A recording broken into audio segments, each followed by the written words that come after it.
La première chose, devant un eczéma des mains, il faut y penser. Penser à la profession. Est-ce que c'est une coiffeuse? Est-ce que c'est un peintre? Poser cette question est essentielle. Notamment, est-ce que l'eczéma est rythmé ou aggravé par le travail? La procédure suit est assez stéréotypée. Vous avez l'examen clinique avec les lésions que vous avez vues tout à l'heure dans les modules précédents. Vous avez l'interrogatoire qui va rechercher les produits manipulés, les produits qui sont en cause dans le déclenchement de l'eczéma et l'analyse de l'exposition. L'une des caractéristiques de la complexité de la prise en charge de l'eczéma professionnel, c'est cette analyse de l'exposition avec de multiples produits au poste de travail. Il va falloir faire une enquête de détective. On est un peu Sherlock Holmes. Quel est le produit responsable? Donc, on cède des patch tests qui sont vraiment très intéressants et indispensables, et au besoin des prick tests. Et on a les batteries en fonction des produits et en fonction des professions. Alors, comment orienter le patient? Cette prise en charge, elle est complexe, elle est à la fois diagnostique, elle est à la fois thérapeutique, elle est préventive, et il y a également le maintien à l'emploi. Il faut garder les deux aspects, à la fois guérir et en même temps garder son travail. Tous les acteurs de santé sont importants, le médecin généraliste, le dermato-allergologue, le médecin du travail, les centres de pathologie professionnelle. Mais vous, pharmaciens, vous avez un rôle essentiel à jouer dans le dépistage, dans le maintien des soins et les conseils donnés aux patients. Également, on n'oubliera pas les organismes sociaux, qui peuvent être une aide dans certains cas. Quelques cas cliniques pour illustrer. Voilà une de mes patientes, infirmière en cardiologie, qui avait un eczéma des mains depuis plus de 6 mois, rythmé par le travail. Vous avez tous reconnu les facteurs irritants qui aggravaient et provoquaient même son eczéma. La prévention, maintenant, vous la connaissez très bien. Il faut les réduire, comme vous pouvez le voir sur cette slide. Donc, les messages importants, les irritants, principale cause d'eczéma chronique des mains, et les solutions hydroalcooliques sont moins irritantes que les savons. Deuxième cas clinique, il s'agit d'une infirmière au bloc opératoire qui avait un eczéma des mains sévère, très inflammatoire depuis 1 an et demi et qui avait peur de perdre son travail. Elle travaillait au bloc opératoire. Que faire? Alors là, il faut aller plus loin. Il faut faire des tests allergologiques pour dépister une allergie de contact possible. Et effectivement, les tests étaient positifs aux accélérateurs de vulcanisation du caoutchouc de ses gants, dont son outil de travail. Et elle était également allergique à la méthylisothiazolinone, que vous avez vu tout à l'heure, qui est un conservateur très utilisé, présent dans son savon professionnel, également dans le liquide vaisselle. Grâce à l'éviction du contact avec les allergènes et donc le changement de savon, l'arrêt du contact avec le liquide vaisselle et des gants sans accélérateur de vulcanisation, elle a guéri. Donc vous voyez que dans des cas d'eczéma très sévères, on peut à la fois guérir et garder son travail en suivant la procédure, l'algorithme de prise en charge de la dermite des mains. Troisième cas, il s'agit d'un peintre en bâtiment qui avait également un eczéma chronique des mains et parfois des poussées au niveau du visage depuis plus d'1 an, qui était rythmé par le travail. Et il avait très peur de perdre son travail. Le bilan allergologique était positif aux résines époxy qui étaient présentes dans les peintures de revêtement de sol. Et lui, d'ailleurs, l'avait remarqué que quand il faisait du revêtement de sol, il avait un déclenchement d'eczéma et quand il faisait des peintures simplement de murs, il n'avait aucune lésion, il était guéri. Donc, on a fait intervenir le médecin du travail qui a pu aménager le poste et modifier donc avec l'accord de l'employeur l'activité professionnelle. Il a arrêté les peintures de revêtement de sol. Il a été affecté à des tâches uniquement de peinture murale et il a eu une guérison complète. Info ou intox sur le rôle du médecin du travail. Le médecin du travail est contrôleur pour le compte de l'employeur. Intox. C'est complètement faux. Comme tout médecin, le médecin du travail est indépendant. Il est soumis au secret médical et donc il est hors de question pour lui de donner des informations concernant l'état de santé du travailleur, de votre patient, que ce soit à l'employeur ou aux autres salariés dans l'entreprise. Il n'est ni contrôlé par l'employeur, ni par les syndicats. Je vais perdre mon travail si je parle au médecin du travail de mes problèmes de santé. Alors c'est une appréhension bien sûr des patients intox.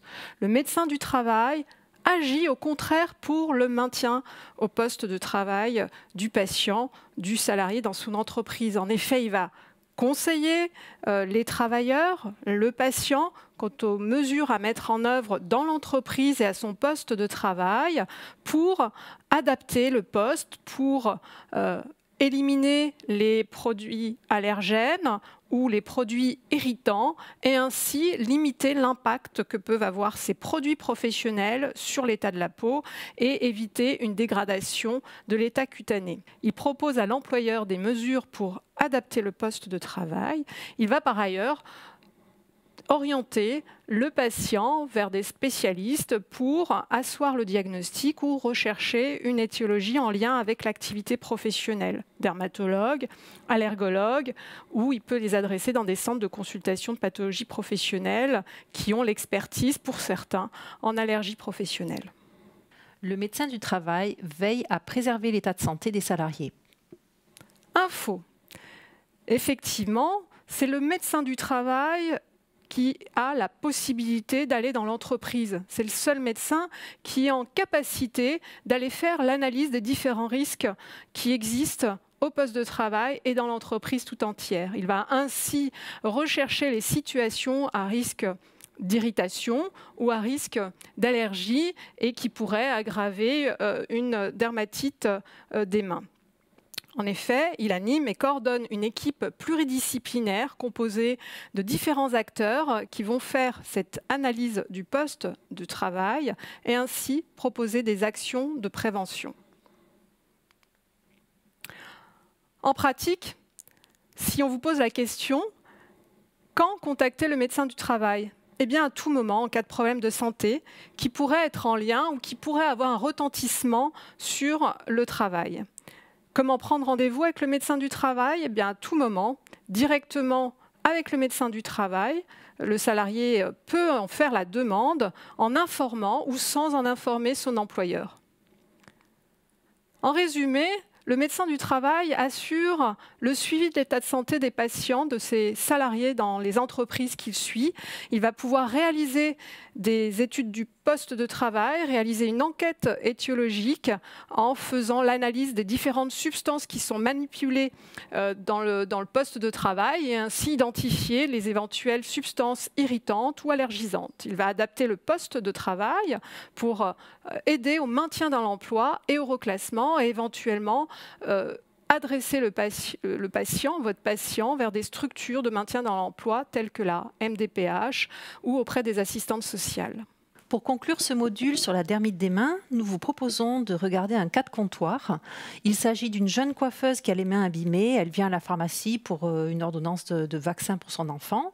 Elle ne réclame rien de particulier pour ses mains et c'est le pharmacien qui se rend compte qu'elle a les mains vraiment abîmées et cela l'interpelle. Il aborde le sujet avec elle. Bonjour madame. Bonjour monsieur, j'ai une ordonnance pour mon fils s'il vous plaît. Si je peux me permettre, vous avez les mains drôlement abîmées, ça doit vous faire terriblement souffrir. Bon, ça vous savez, je me traîne depuis longtemps. Ça gratte beaucoup mais je ne sais plus quoi faire. En attendant, moi, ce que je vous propose, c'est qu'on prenne quelques minutes pour en discuter. Qu'en pensez-vous? Oui, je veux bien, j'ai un peu de temps aujourd'hui. Bon, dans un premier temps, chez vous, au travail, est-ce que vous portez des gants et de quel type? À la maison, j'en porte pas. Et au travail, je porte des gants en latex que me fournit ma patronne. Elle me demande d'en porter aussi pendant les shampoings, mais ça me gêne et ça dérange aussi les clients. J'en porte toujours pendant les couleurs, mais bon, de toute façon, au bout d'un moment, ça me pique. Mais si ça pique, c'est que vous ne les supportez pas. Mais dans ce cas-là, ce que je vous propose, c'est de prendre des gants fins en coton sous des gants en vinyle. Surtout pas en latex, parce que c'est allergisant. Et là, vous les changez vraiment très régulièrement. Ah bon, mais c'est hyper contraignant. Oui, c'est une contrainte, mais c'est franchement la meilleure solution, la meilleure protection. Et pour calmer vos démangeaisons, ce que je vous propose, c'est de reprendre la crème à la cortisone une fois par jour, jusqu'à amélioration des symptômes. Ce que je vous propose, c'est d'aller chercher ce qu'il vous faut et vous expliquer comment l'utiliser. Voilà. Alors,